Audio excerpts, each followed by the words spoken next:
തായ്ലാൻഡിലെ elephants football കളിക്കുന്നത് നിങ്ങൾ കണ്ടിട്ടുണ്ടോ? എന്നാൽ അത് എവിടെയാണെന്നൊന്ന് കണ്ടു നോക്കിയാലോ? Hey guys, welcome back to my YouTube channel. It's me Reshma here. Welcome to Soft Step Solo. Let's explore together. Kochi international എയർപോർട്ടിലുള്ള എയർപോർട്ട് ലോഞ്ചാണ് എർത്ത് ലോഞ്ച്. അത് ബോർഡിംഗ് ഗേറ്റിൻ്റെ ഏറ്റവും ജസ്റ്റ് ഫസ്റ്റ് ഫ്ലോറിലാണ് ഇത് ലൊക്കേറ്റ് ചെയ്തിരിക്കുന്നത്. ഞാനിപ്പോൾ കൊച്ചി എയർപോർട്ടിലാണ്. അപ്പം ഈ എയർപോർട്ടിൽ നമ്മളൊരു ലോഞ്ച് ഉണ്ട്, അതായത് എയർപോർട്ട് ലോഞ്ച്. അത് അറിയാത്ത ആരെങ്കിലും ഉണ്ടെങ്കിൽ അവർക്ക് വേണ്ടിയിട്ടാണ് ഷെയർ ചെയ്യുന്നത്. ഇറ്റ്സ് ആക്ച്വലി നമുക്കൊരു റുപ്പേ കാർഡ് ഉണ്ടെങ്കിൽ നമുക്ക് ഫ്രീ ആയിട്ട് നമുക്ക് അവിടെ നിന്ന് വെറും 2 റുപ്പി നമുക്ക് കൊടുത്താൽ മതി. നമുക്കതിൽ എന്ത് ചെയ്യാം, ഫുള്ള് അൺലിമിറ്റഡ് ആയിട്ടുള്ള ഫുഡ്, റെസ്റ്റ് റൂം എല്ലാം അവൈലബിൾ ആണ് അവിടെ. സൂപ്പർ എക്സ്പീരിയൻസ് ആണ്. 2024 ഞാൻ തായ്ലാൻഡ് ട്രിപ്പ് പോയിരുന്നത്. സോ ഞാൻ എൻ്റെ ട്രാവലിംഗ് സ്റ്റാർട്ട് ചെയ്യുന്നത് കൊച്ചി ഇൻ്റർനാഷണൽ എയർപോർട്ടിൽ വെച്ചാണ്. അപ്പം സ്പോട്ടിൽ തന്നെ ഞാൻ സെക്യൂരിറ്റി ചെക്ക് എല്ലാം ചെക്കിംഗ് ഒക്കെ കഴിഞ്ഞതിന് ശേഷം നേരെ എയർപോർട്ട് ലോഞ്ചിലേക്ക് കയറി അവിടെ റെസ്റ്റ് എടുത്തു. അൺലിമിറ്റഡ് ഫുഡും കാര്യങ്ങളൊക്കെ അവിടെ അവൈലബിൾ ആണെന്ന് ഞാൻ ഓൾറെഡി പറഞ്ഞു. അതിൻ്റെ വ്യൂ ആണ് കാണുന്നത്. അതിൻ്റെ അകത്തുള്ള വ്യൂസാണ് കണ്ടില്ലേ. ഈ ഫുഡൊക്കെ നമുക്ക് അൺലിമിറ്റഡ് ആയിട്ട് കഴിക്കാം. ഡ്രിങ്ക്സ് അവൈലബിൾ ആണ്. സോ അവിടെ റെസ്റ്റ് എടുക്കാനുള്ള പ്ലേസ് ഉണ്ട്, നമുക്ക് ചാർജ് ചെയ്യാനുള്ള ഓപ്ഷൻ ഉണ്ട്. അപ്പോൾ ഇതിൻ്റെ കൂടുതൽ ഡീറ്റെയിൽസ്, അതായത് എയർപോർട്ട് ലോഞ്ച് ആക്സസ് ഏതൊക്കെ കാർഡിൽ അവൈലബിൾ ആണ്. നോർമലി 4 hours അവിടെ ഇരിക്കാൻ പറ്റുള്ളൂ. അപ്പോൾ ഈ ആക്സസ് കാർഡുകളുടെ അവൈലബിലിറ്റി ഏതൊക്കെയാണ്, അതിൻ്റെ ഡീറ്റെയിൽസ് വീഡിയോ ഞാൻ വേറൊരു വീഡിയോയിൽ ഞാൻ ആഡ് ചെയ്യുന്നതാണ്.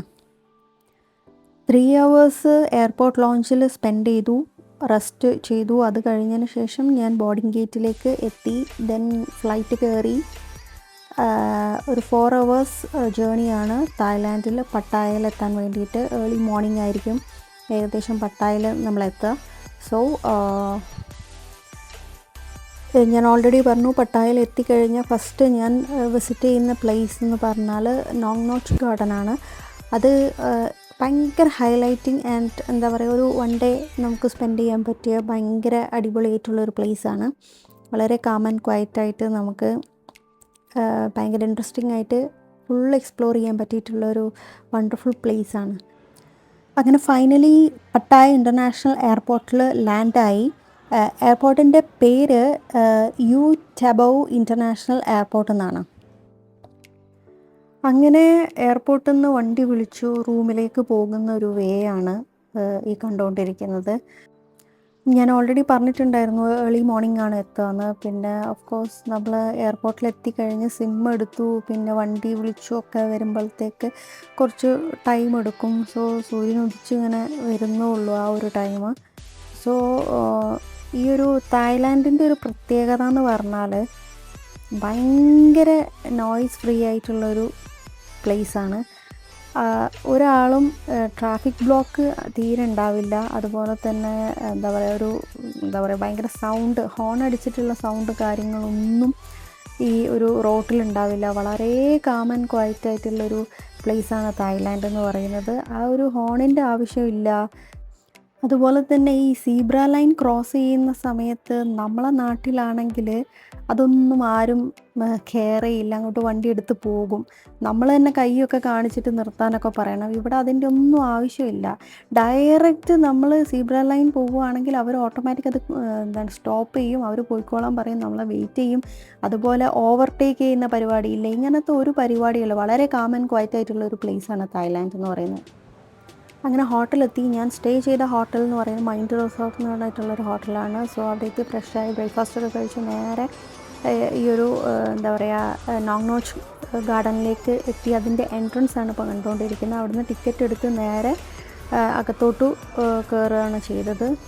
സോ അതിൻ്റെ ഒരു എൻട്രൻസ് വ്യൂ ആണ്. ഇത്രയും വൈഡായിട്ട് കിടക്കുന്ന ഒരു പ്ലേസാണ്. ഇതാണ് കയറി വരുന്ന ഫസ്റ്റ് എൻട്രൻസിൽ കാണുന്നതാണ്. ഇത് വലിയ നെയിം ബോർഡ് വെച്ച്, അത് ശരിക്കും നെയിം ബോർഡെന്ന് പറയുന്നത് കുറേ ഫ്ലവേഴ്സും പ്ലാന്റ്സൊക്കെ വെച്ചിട്ടാണ് അത് ഡെക്കറേറ്റ് ചെയ്തിരിക്കുന്നത്. കണ്ടില്ലേ, ഫുള്ള് ഞാൻ പറഞ്ഞില്ലേ ട്രോപ്പിക്കൽ ഗാർഡൻ എന്നൊക്കെ പറഞ്ഞിട്ട്. അപ്പോൾ ഫസ്റ്റ് ഈ എൻട്രൻസിൽ കയറി കഴിഞ്ഞാൽ ഫസ്റ്റ് ഈ എലിഫൻസിൻ്റെ ഒരു ഏരിയ ആണ്. അവിടെ നമുക്ക് എലിഫൻസിൻ്റെ കൂടെ ഇരുന്ന് ഫോട്ടോ എടുക്കാം, അവർക്ക് ഫുഡ് കൊടുക്കാം. അങ്ങനെ ഒരു ഏരിയ ആണ് ഈ ഒരു പ്ലേസ് എന്ന് പറയുന്നത്. കുറേ ടൈപ്പ് എലിഫൻസ് ഉണ്ട്, അവർക്ക് ഓരോ പേരുണ്ട്. അപ്പം നമുക്ക് അവിടെ കുറച്ച് ടൈം സ്പെൻഡ് ചെയ്യാൻ അവിടെ തന്നെ പറ്റും. കുറച്ച് നേരത്തെ തന്നെ അവിടെ എത്തിയത് കൊണ്ട് ഈ ആനകളൊക്കെ സത്യം പറയുകയാണെങ്കിൽ ഭയങ്കര ആക്റ്റീവായിരുന്നു. അപ്പോൾ അതുകൊണ്ട് നമുക്ക് ഫോട്ടോ എടുക്കാനും ഒക്കെ നല്ലൊരു മൂഡിലായിരുന്നു ഈ ആനകളൊക്കെ. കാരണം ഏർലി മോർണിംഗ് അവർക്ക് ഫുഡ് കൊടുത്ത് അവർ പിന്നെ ഉറങ്ങുന്നൊരു ടൈമായിരിക്കും. പക്ഷെ അതിൻ്റെ മുന്നേ ഫുഡൊക്കെ കൊടുക്കുന്നതിൻ്റെ മുന്നേ നമ്മൾ എത്തിയത് കൊണ്ട് എന്താ പറയുക, കുറച്ചും കൂടി ആക്റ്റീവായിട്ട് അവരുടെ കൂടെ ഒന്ന് ഫോട്ടോ എടുക്കാനൊക്കെ പറ്റി. അതുപോലെ തന്നെ ഇവിടെ എലിഫൻസിൻ്റെ ഷോ ഉണ്ട്. എലിഫൻറ്റ് ഇങ്ങനെ എടുത്ത് പൊക്കാനും അങ്ങനത്തെ ഒക്കെ ഉണ്ട്. പക്ഷേ ഇതിനൊക്കെ എന്താണെന്ന് വെച്ച് കഴിഞ്ഞാൽ ഇപ്പോൾ എലിഫൻറ്റിന് നമ്മൾ ഫുഡ് കൊടുക്കാനും എലിഫൻറ്റിൻ്റെ കൂടെ ഫോട്ടോ എടുക്കണമെങ്കിലും എല്ലാം അതൊരു ബിസിനസ്സാണ്. ഇതിനൊക്കെ സെപ്പറേറ്റ് നമ്മൾ ക്യാഷ് കൊടുക്കണം. അത് ഈ എൻട്രി ഫീ കൂടാതെ നമ്മൾ കൊടുക്കുന്ന ക്യാഷാണ്. അത് അപ്പോൾ നമ്മൾ ഫോട്ടോ എടുക്കുന്നതിനൊക്കെ സെപ്പറേറ്റ് നമ്മൾ ക്യാഷായിട്ട് കൊടുക്കണം, അത് വേറെ. അതുപോലെ എലിഫൻറ്റ് ഷോ ഉണ്ട്, അതിൽ ഈ എടുത്ത് പൊക്കുന്നതൊക്കെ നമ്മൾ സെപ്പറേറ്റ് ക്യാഷ് കൊടുക്കണം. പിന്നെയുള്ളതെന്ന് പറയുന്നത് ഇവിടെ ഒരു 80% ഈ ഗാർഡനാണുള്ളത്. അപ്പോൾ അതിൽ തന്നെ പല വെറൈറ്റി ഗാർഡൻസ് ഉണ്ട്. ഇപ്പോൾ കണ്ടില്ല, ഇപ്പോൾ ഞാൻ വാക്കിംഗ് ചെയ്യുന്നതൊക്കെ പല വെറൈറ്റി. അപ്പം നമ്മൾ ഏത് കൺട്രിയിൽ പോയാലും ഇങ്ങനൊരു ഗാർഡൻ കാര്യങ്ങളൊക്കെ എല്ലാ പ്ലേസുകളിലും ഉണ്ടാവും.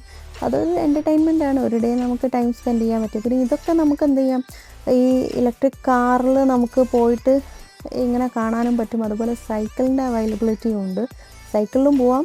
അതുപോലെ കേബിൾ കാറല്ല, ഇലക്ട്രിക് കാറിലും നമുക്ക് പോയിട്ട് ഫുള്ള് കവർ ചെയ്ത് കാണാൻ പറ്റും. കുറച്ച് കഴിഞ്ഞപ്പോൾ ഞാൻ ഇലക്ട്രിക് കാറിലായിരുന്നു പോയത്, കാരണം ഇത് കംപ്ലീറ്റ് ആവില്ല. കാരണം ഇത് കഴിഞ്ഞിട്ട് വേറെയും പ്ലേസുകൾ കവർ ചെയ്യാനുണ്ട്. കാരണം ടൈം വളരെ നമുക്ക് കുറവായിരുന്നു. അതുകൊണ്ട് തന്നെ പെട്ടെന്ന് കവർ ചെയ്ത് പോവാന്നുള്ളതായിരുന്നു മെയിൻ അൾട്ടിമേറ്റ് എയിം. അന്നത്തെ അവിടുത്തെ ക്ലൈമറ്റ് എന്ന് പറയുന്നത് അപ്പ് ആൻഡ് ഡൗൺ ആയിരുന്നു. കുറച്ച് ഇടയ്ക്ക് മഴ പെയ്യുന്നുണ്ടായിരുന്നു, ഇടയ്ക്ക് വെയിലുണ്ടായിരുന്നു. അങ്ങനെ ഒരു അപ്പ് ആൻഡ് ഡൗൺ ആയതുകൊണ്ട് നമുക്ക് അങ്ങനെ ഒരു വലിയൊരു ചൂട് ഉണ്ടായിട്ടില്ല. വളരെ കൂളായിട്ട് ഫുള്ള് റൗണ്ട് അടിച്ച് കാണാൻ പറ്റുന്ന ഒരു ക്ലൈമറ്റ് തന്നെയായിരുന്നു. പിന്നെ ഇത് കണ്ടില്ലേ, ഈ ഒരു ഒക്കെ കുറേ ഒറിജിനൽ ആനിമൽസ് ഒന്നും ഇല്ലെങ്കിലും ഇതുപോലത്തെ ആനിമൽസിൻ്റെ സ്റ്റാച്യു ഒക്കെ, പിന്നെ കൂടുതലും ഈ ബൊട്ടാണിക്കൽ കളക്ഷൻസ്, പിന്നെ പ്ലാന്റ്സിൻ്റെ റിസർച്ച്, ഇതൊക്കെ ഇവിടെ ഈ ഒരു ഗാർഡനിൽ തന്നെ നടക്കുന്നുണ്ട്. പിന്നെ നമുക്ക് സെയിലുണ്ട്, അത് നമുക്ക് വേണമെങ്കിൽ പേയ്മെൻറ്റ് കൊടുത്തിട്ട് നമുക്ക് വാങ്ങിക്കാം. പ്ലാന്റ്സൊക്കെ നമുക്ക് വാങ്ങിക്കാം. ഡിഫറെൻറ്റ് ടൈപ്സ് ഓഫ് പ്ലാന്റ്സുകൾ ഇവിടെ അവൈലബിൾ ആണ്. പിന്നെ ഞാൻ ഈ ഇലക്ട്രിക് കാറിലായി പിന്നെ ഞാൻ ട്രാവലിംഗ് ഇത് പെട്ടെന്ന് കംപ്ലീറ്റ് ആവില്ല എന്ന് മനസ്സിലായപ്പം ഇലക്ട്രിക് കാർ യൂസ് ചെയ്തു. കാരണം കുറേ കാണാനുണ്ട്, ഏക്കർ കണക്കിന് സ്ഥലത്തിൽ കാണാനുണ്ട്. അപ്പം ഇതുപോലെ തന്നെ കുറേ കണ്ടില്ല ആനിമൽസിൻ്റെയൊക്കെ സ്റ്റാച്യൂസ് വിത്ത് ഈ പ്ലാന്റ്സ് വെച്ചിട്ടാണ് ഓരോ ഷേപ്പ് ആയിട്ട് അവർ സെറ്റ് ചെയ്ത് വെച്ചിരിക്കുകയാണ്. ഭയങ്കര ബ്യൂട്ടിഫുള്ളായിട്ട് രണ്ട് സൈഡും ഉണ്ട്. ഞാൻ രണ്ട് സൈഡും എടുത്തിട്ടില്ല, ഞാൻ ഒരു സൈഡ് മാത്രം കോൺസെൻട്രേറ്റ് ചെയ്ത് ഒരു സൈഡ് മാത്രമായിട്ടാണ് ഞാൻ എടുത്തത്. എനിക്ക് ഈ ഇലക്ട്രിക് കാറിൽ ഓരോ ഏരിയയിൽ അവർ ഫോട്ടോ എടുക്കേണ്ട സെക്ഷനിലൊക്കെ അവർ സ്റ്റോപ്പ് ചെയ്യും. അപ്പം നമുക്ക് കുറച്ച് ടൈം തരും, അതെടുക്കാൻ നേരത്ത് വീണ്ടും ഇലക്ട്രിക് കാറിൽ കയറിയിരിക്കുക അങ്ങനെ. കാരണം ടൈമിൻ്റെ ഒരു പ്രശ്നം ഉണ്ടായതുകൊണ്ട് പെട്ടെന്ന് പോയി വരാമെന്ന് വിചാരിച്ചു. അങ്ങനെ കറങ്ങുന്നൊരു ഏരിയയാണ് ഇപ്പോൾ കണ്ടുകൊണ്ടിരിക്കുന്നത്. നേരത്തെ പറഞ്ഞ എലിഫൻറ്റിന് ഫോട്ടോഷൂട്ടില്ല, അതുപോലെ തന്നെ നമുക്ക് ബേഡ്സിനെയും കയ്യിൽ വെച്ചിട്ടൊക്കെ ഫോട്ടോഷൂട്ട് എടുക്കാം. പക്ഷെ അതിനൊക്കെ നമുക്ക് ക്യാഷ് കൊടുക്കണം. നമ്മളിവിടുത്തെ ഇന്ത്യൻ റുപ്പി ഒരു 2.9 ഒക്കെയാണ് അവിടുത്തെ ഒരു 1 തായ് ബാത്ത് എന്ന് പറയുന്നത് കറൻസി. എല്ലാത്തിനും ക്യാഷ് കൊടുക്കണം. അപ്പം എന്താ പറയുക, നമ്മളൊരു ഇൻ്റർനാഷണൽ ട്രിപ്പ് പോകുന്ന സമയത്ത് ഒരു ബഡ്ജറ്റ് ഫ്രണ്ട്ലി ആണ് നമ്മൾ മെയിൻ ഫോക്കസ് ചെയ്യുന്നതെങ്കിൽ കുറച്ച് നമ്മൾ കൺട്രോൾ ചെയ്യണം. അപ്പോൾ ഇങ്ങനത്തെ ഒരു ഗാർഡനിലൊക്കെ പോയാൽ ഓഫ് കോഴ്സ് നമുക്ക് ക്യാഷ് പോകുന്നത് അറിയില്ല. അപ്പോൾ മാക്സിമം നമ്മൾ കൺട്രോൾ ചെയ്തിട്ട് സ്ഥലങ്ങളൊക്കെ കവർ ചെയ്ത് പോവുക. പിന്നെ മേജറായിട്ട് നമുക്ക് ഫുഡ് വേണം.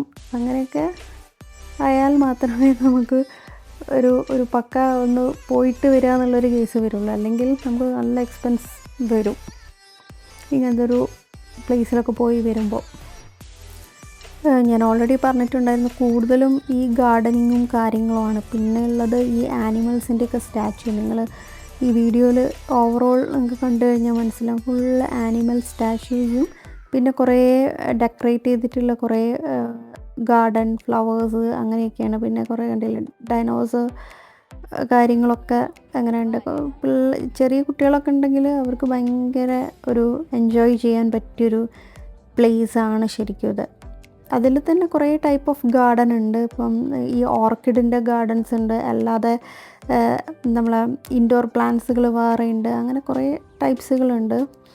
അപ്പം ഇതിൽ ഓവറോൾ പിന്നെ ഇവരുടെ തായ്ലാൻഡിൽ അവരുടെ കൾച്ചർ റിലേറ്റഡ് ആയിട്ടുള്ള കുറേ ബിൽഡിങ്സുകളും കാര്യങ്ങളുമൊക്കെ, അതുപോലെ ടെമ്പിളുകളുടെ ഒരു ലൈക്ക് എന്താ പറയുക, ഒരു ഡെമോ പോലത്തെ ഒരു ചെറിയൊരു ഇതൊക്കെ കാണിക്കുന്ന സ്റ്റാച്യൂസ് അങ്ങനെ കുറേ കാര്യങ്ങൾ ഇതിൽ ഇൻക്ലൂഡഡ് ആയിട്ടുണ്ട്. പിന്നെ ഫുള്ള് ഇങ്ങനെ എന്താ പറയുക റിലാക്സ് ആയിട്ട് ഇലക്ട്രിക് കാറിൽ ഇങ്ങനെ മൂവ് ചെയ്യുക. കാരണം ഡൈനോസറിൻ്റെ ഒരു സെക്ഷൻ തന്നെ ഉണ്ട്, ഇങ്ങനെ വലിയ ഹ്യൂജ് ആയിട്ടുള്ള സ്റ്റാച്യൂസ്. ഇതൊക്കെ ഇങ്ങനെ നമുക്കിങ്ങനെ ഇറങ്ങിയിട്ട് കാണാൻ പറ്റും. പക്ഷേ ഒരു ഫുൾ ഡേ ചിലപ്പോൾ വേണ്ടി വരും അത് ഫുള്ള്. അപ്പോൾ ഈ ഇലക്ട്രിക് കാറിലായതുകൊണ്ട് നമുക്ക് മാക്സിമം എന്ത് ചെയ്യാം, ഇങ്ങനെ സ്ലോലി ഇങ്ങനെ കണ്ട് വീഡിയോസൊക്കെ എടുത്തിട്ട് ഇങ്ങനെ മൂവ് ചെയ്യാൻ പറ്റും. ഇവിടെ വിസിറ്റ് ചെയ്യാനുള്ള ഒരു ബെസ്റ്റ് ടൈം എന്ന് പറയുന്നത് നവംബർ ടു ഫെബ്രുവരി ആ ഒരു ടൈമിലാണ്. അതായിരിക്കും കുറച്ച് ഒരു ബെസ്റ്റ് ടൈം. പിന്നെ നല്ല റെയിനി സീസണൊക്കെ ആണെങ്കിൽ നമുക്ക് കണ്ടാൽ തന്നെ അറിയാം ഇത്രയും നമുക്ക് കാണാനുണ്ട്. അതിപ്പം ഇലക്ട്രിക്കൽ കാറിലാണെങ്കിൽ പോലും നമുക്ക് ആ ഒരു വൈബ് കിട്ടില്ല, എക്സ്പ്ലോർ ചെയ്യാൻ പറ്റില്ല, ഫോട്ടോ എടുക്കാൻ പറ്റില്ല. കാരണം ഒക്കെ ഇൻഡോറിലുള്ളതല്ല, അതൊക്കെ ഔട്ട്ഡോർ ഉള്ള ആക്ടിവിറ്റീസും കാണാനുള്ളതൊക്കെ ഔട്ട്ഡോറിലാണ്. അപ്പോൾ എല്ലാം ഇങ്ങനെ കാണണമെങ്കിൽ നമുക്ക് ഓഫ് കോഴ്സ് ആ ഒരു സമ്മർ ടൈമിൽ വരുന്നതായിരിക്കും. ഞാൻ ഓൾറെഡി പറഞ്ഞു, ഒരു നവംബർ ടു ഫെബ്രുവരി ആ ഒരു ടൈമായിരിക്കും കുറച്ചും കൂടി ഒരു നല്ല ക്ലൈമറ്റ് ഉള്ളത്. അതായത് ഫുള്ളി നമുക്കൊന്ന് നന്നായിട്ട് എക്സ്പ്ലോർ ചെയ്ത് കാണാനും ഒന്ന് റിലാക്സ് ചെയ്ത് കാണാനും ഒക്കെ പറ്റിയൊരു ടൈമിങ് അത് തന്നെയാണ്. വേറെ കൺട്രികളൊക്കെ വെച്ച് കമ്പയർ ചെയ്യുന്ന സമയത്ത് തായ്ലാൻഡ് കുറച്ച് എന്താ പറയുക, കുറച്ച് ഭയങ്കര സൈലൻ്റ് ആയിട്ടാണ് എനിക്ക് തോന്നിയിട്ടുള്ളത്. അതിപ്പം റോഡ് സൈഡിലായിക്കോട്ടെ വേറെ ഏത് സ്ഥലങ്ങളിലായിക്കോട്ടെ കുറച്ച് ഒരു കാം ആൻഡ് ക്വയറ്റ് ആയിട്ടുള്ളൊരു പ്ലേസ് ആയിട്ടാണ് എനിക്ക് തോന്നുന്നത്. അതുപോലെ തന്നെ ക്ലീനിങ് കേസ് ആണെങ്കിലും, അതായത് വളരെ നീറ്റ് ആൻഡ് ക്ലീൻ ആയിട്ടാണ് റോഡ് സൈഡ് മൊത്തത്തിൽ പബ്ലിക്കിന് കൊടുക്കുന്ന പ്ലേസ് ആയിക്കോട്ടെ ടൂറിസ്റ്റ് പ്ലേസ് ആയിക്കോട്ടെ എല്ലാം വളരെ പ്രോപ്പറായിട്ട് ഹാൻഡിൽ ചെയ്യുന്നുണ്ട്. ഒരു വേസ്റ്റും നമുക്ക് എവിടെയും കാണാൻ പറ്റില്ല. പിന്നെ ഈ നോങ് നോച്ച് ഗാർഡനിൽ ഏറ്റവും ഹൈലൈറ്റ് ആയിട്ടുള്ളൊരു പ്ലേസാണ് ഈ എലിഫൻറ്റ് ഷോ എന്ന് പറയുന്നത്. ഞാൻ പറഞ്ഞു കുറേ ഗാർഡനിങ് മാത്രമല്ല എലിഫൻറ്റ് ഷോസും അല്ലാതെ കുറേ ആക്ടിവിറ്റീസും കാര്യങ്ങളൊക്കെ ഉണ്ട് എന്നുള്ളത്. അപ്പോൾ അതിലൊരു മെയിൻ ഇമ്പോർട്ടൻ്റ് ആയിട്ടുള്ളതാണ് എലിഫൻറ്റ് ഷോ. എലിഫൻറ്റിൻ്റെ ഷോ എന്ന് പറഞ്ഞാൽ വെറുതെ എലിഫൻറ്റ് ഇങ്ങനെ വന്ന് നിൽക്കുക എന്ന് മാത്രമല്ല, അവരെ വെൽ ട്രെയിൻഡ് ആയിട്ടാണ് ഇവർ കൊണ്ട് നടക്കുന്നത്. അതായത് ഇപ്പം നിങ്ങൾക്ക് കാണാൻ പറ്റും ഈ ഒരു ഇതെന്ന് പറഞ്ഞാൽ ഇത് കണ്ടില്ലേ, അവർ ടൂറിസ്റ്റുകൾ ക്യാഷ് കൊടുക്കുക ചെയ്യുന്നത്. ആ ക്യാഷിന് വേണ്ടിയിട്ടാണ് ഈ തുമ്പിക്കൈ നീട്ടുന്നത്. അതൊക്കെ അവർ ട്രെയിനിങ് ചെയ്യുക ചെയ്യുന്നത്. അപ്പോൾ ക്യാഷ് കൊടുത്തു കഴിഞ്ഞാൽ അതിനുള്ള ഒരു എന്താ പറയുക താങ്ക്സ് പറയുകയാണ് ആ കാലുകൊണ്ട് ഇങ്ങനെ വെക്കുന്നതും അതുപോലെ തന്നെ മുട്ട് കുമ്പിട്ട് നിൽക്കുന്നതും ഒക്കെ. ഇതൊക്കെ ആ ക്യാഷ് കൊടുത്തതിൻ്റെ ഒരു ഹാപ്പിനെസ്സാണ് അവർ കാണിക്കുന്നത്. പിന്നെ ഇവർക്ക് ക്യാഷ് ഡൊണേറ്റ് ചെയ്യാൻ വേണ്ടിയിട്ടൊരു ബോക്സ് തന്നെ ആ ഈ ഒരു സെക്ഷനിലുണ്ട് എലിഫൻറ്റിൻ്റെ ഷോ. പിന്നെ എലിഫൻറ്റ് തിയേറ്റർ എന്നാണ് ഇവിടെ പറയുന്നത്. അപ്പം ഈ ഓരോ എലിഫൻറ്റിനെയും ഐഡൻറ്റിഫൈ ചെയ്യാൻ വേണ്ടി അവർക്കൊരു നമ്പറുണ്ട്, കണ്ട NF18 എന്നൊക്കെ പറഞ്ഞിട്ട്. അപ്പോൾ ഓരോ എലിഫൻറ്റിനും ഓരോ നമ്പേഴ്സ് ഉണ്ട്. അത് വെച്ചിട്ടാണ് അവരെ ഐഡൻറ്റിഫൈ ചെയ്യുന്നത്. ഓരോ എലിഫൻറ്റിനും ഡിഫറെൻ്റ് ആയിട്ട് ഓരോ എന്താ പറയുക ഡെക്കറേഷനൊക്കെ അവർ ചെയ്തിട്ടുണ്ട്. ഭയങ്കര ബ്യൂട്ടിഫുള്ളായിട്ട് അവരെ നന്നായിട്ട് കണ്ടില്ല, പലതും പല ഡിസൈനിലാണ് അവരെ ട്രീറ്റ് ചെയ്തിരിക്കുന്നത്. പിന്നെ അതുമാത്രമല്ല ഈ എലിഫൻറ്റ് ഷോ എന്ന് പറയുന്നത് അവരെ കൊണ്ട് ഫുട്ബോൾ കളിപ്പിക്കുന്നുണ്ട്, അതുപോലെ 10 പിൻ ബോളിംഗ് കളിപ്പിക്കുന്നുണ്ട്. പിന്നെ അല്ലാതെ കുറേ എന്താ പറയുക ഗെയിംസൊക്കെ അവരെ കൊണ്ട് കളിപ്പിക്കുന്നുണ്ട്. പിന്നെ എലിഫൻറ്റിൻ്റെ കൂടെ നിന്നിട്ട് ഫോട്ടോ എടുക്കുന്ന സെക്ഷനും ഉണ്ട്. അതായത് എനിക്ക് തോന്നുന്നു 200 രൂപ എത്താനാണെന്ന് തോന്നുന്നു. തായ് ബാത്ത് 200 അങ്ങനെ എന്തോ ആണ് എലിഫൻ്റ് തുമ്പിക്കൈ കൊണ്ട് എടുത്ത് പൊക്കുന്നതിന് ക്യാഷ് വരുന്നത്. സോ അവിടെ തന്നെ പല വെറൈറ്റി ഏജ് ഡിഫറൻസ് ഉള്ള കുറേ ഏജ് ഉള്ളതും കുറഞ്ഞ ഏജുള്ള പല ഡിഫറെൻറ്റ് കാറ്റഗറിയിലുള്ള എലിഫൻസുകൾ അവിടെ ഉണ്ട്. ഇനി ലേറ്റർ ഓൺ എൻ്റെ വീഡിയോയിൽ ഫുള്ളായിട്ട് നിങ്ങൾക്ക് കാണാൻ പറ്റും അവർ ഫുട്ബോൾ കളിക്കുന്നതും ഈ ഫ്ലാഗൊക്കെ പിടിച്ചിട്ട് ഇങ്ങനെ പോകുന്നതും. ഇതൊക്കെ പല വെറൈറ്റി ഗെയിമുകളാണ്. കാണുമ്പോൾ തന്നെ നല്ല രസമാണ്. വലിയ ക്രൗഡ് ഇല്ലാത്തതുകൊണ്ട് നമുക്ക് നല്ല രീതിയിൽ ഇരുന്ന് കാണാനും എൻജോയ് ചെയ്യാനൊക്കെ പറ്റിയിട്ടുണ്ടായിരുന്നു.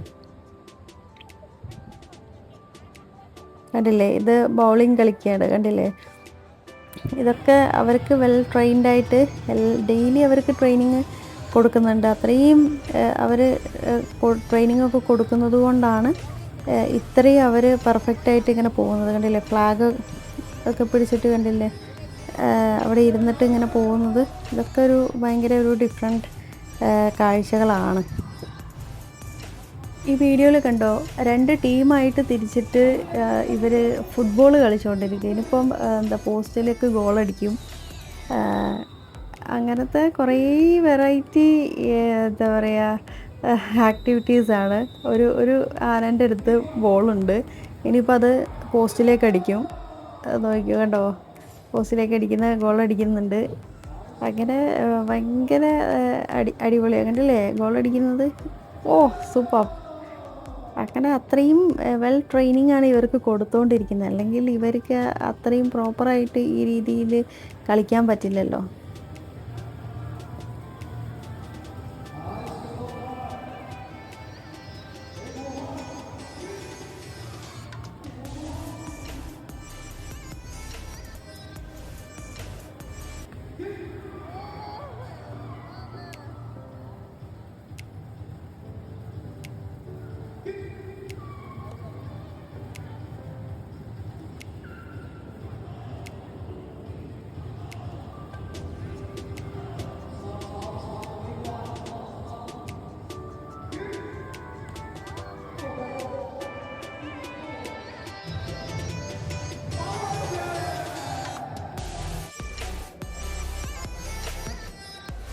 തായ്ലാൻഡിലുള്ള മാത്രം എലിഫൻസ് അല്ല, പല കൺട്രിയിലുള്ള എലിഫൻറ്റും ഈ ഒരു എലിഫൻറ്റ് തിയേറ്ററിൽ ഉണ്ട്. കാരണം ആ ഫ്ലാഗ് കണ്ടില്ല, അതൊക്കെ വേറെ വേറെ കൺട്രീസിലുള്ള എലിഫൻറ്റുകളുടെ ഒരു എന്താ പറയുക ഒരു ഷോയാണ് ശരിക്കും. കണ്ടോ, വാക്കിംഗ് ചെയ്യുന്നത് കണ്ടില്ലേ, ഭയങ്കര ബ്യൂട്ടിഫുള്ളായിട്ട് ഒരേ ലൈനിൽ നടക്കുന്നു. അതിൻ്റെ ബാക്കോട്ട് വാല് പിടിച്ചിട്ടാണ് ഇവർ വാക്കിംഗ് ചെയ്യുന്നത്. അപ്പോൾ ഇതൊക്കെ ട്രെയിനിങ് ചെയ്യണമെങ്കിൽ വിചാരിച്ച പോലെ സിമ്പിളായിട്ടുള്ള ഈസി ആയിട്ടുള്ള കാര്യമല്ല. അവർക്ക് കണ്ടിന്യൂസ് ആയിട്ടുള്ളവരെ പ്രാക്ടീസ് കൊണ്ടാണ് ഈ രീതിയിൽ അവർക്ക് ചെയ്യാൻ പറ്റുന്നത്. പിന്നെ ഇവർ എന്താ പറയുക ടൂറിസ്റ്റിൻ്റെ അടുത്തേക്ക് വരുന്നുണ്ടെങ്കിൽ അത് ക്യാഷിന് വേണ്ടി മാത്രം അവരെ കൊണ്ട് ട്രെയിനിങ് ചെയ്യിപ്പിക്കുന്നതാണ്. അതായത് തുമ്പിക്കൈ നീട്ടുന്നത് പറഞ്ഞാൽ ക്യാഷ് വാങ്ങിക്കാൻ വേണ്ടിയിട്ടാണ്. അങ്ങനെ ഈ എലിഫൻറ്റ് ഷോസും കാര്യങ്ങളൊക്കെ കഴിയുമ്പോഴത്തേക്കും ക്ലൈമറ്റ് ടോട്ടലി ചേഞ്ചായി. പിന്നെ ഭയങ്കര മഴയായിരുന്നു. പിന്നെ കുട കാര്യങ്ങളൊന്നും ഇല്ലാത്തത് കൊണ്ട് തന്നെ പിന്നെ അവിടെ വീണ്ടും കുറച്ച് ടൈം കൂടി സ്പെൻഡ് ചെയ്യാൻ പറ്റിയില്ല. നല്ല മഴയായതുകൊണ്ട് പിന്നെ അധികം കൂടുതലായിട്ട് പിന്നെ ഇറങ്ങിയില്ല. പിന്നെ അവിടെ ഉള്ളൊരു വേറൊരു ഹൈലൈറ്റ് എന്ന് പറഞ്ഞാൽ ഇതിൻ്റെ എൻട്രൻസ് ഞാൻ വീഡിയോയുടെ ഫസ്റ്റ് ഞാൻ കാണിച്ചിട്ടുണ്ടായിരുന്നു. എൻട്രൻസ് അവിടെ തന്നെ ഈ കാറിൻ്റെ കുറേ വെറൈറ്റി കളക്ഷൻസ് ഉണ്ട്. ഇപ്പം നിങ്ങൾ കണ്ടുകൊണ്ടിരിക്കുന്നത് ആ ഒരു കളക്ഷൻസാണ്. അത് കുറേ വെറൈറ്റി ടൈപ്പ് ഉണ്ട്. ടയറിൻ്റെയൊക്കെ വലുപ്പം കണ്ടില്ല, ഓരോ കാറിൻ്റെയൊക്കെ ഭയങ്കര അതിൻ്റെ ഒരു കളക്ഷൻ തന്നെ പല കൺട്രീസിൻ്റെയും.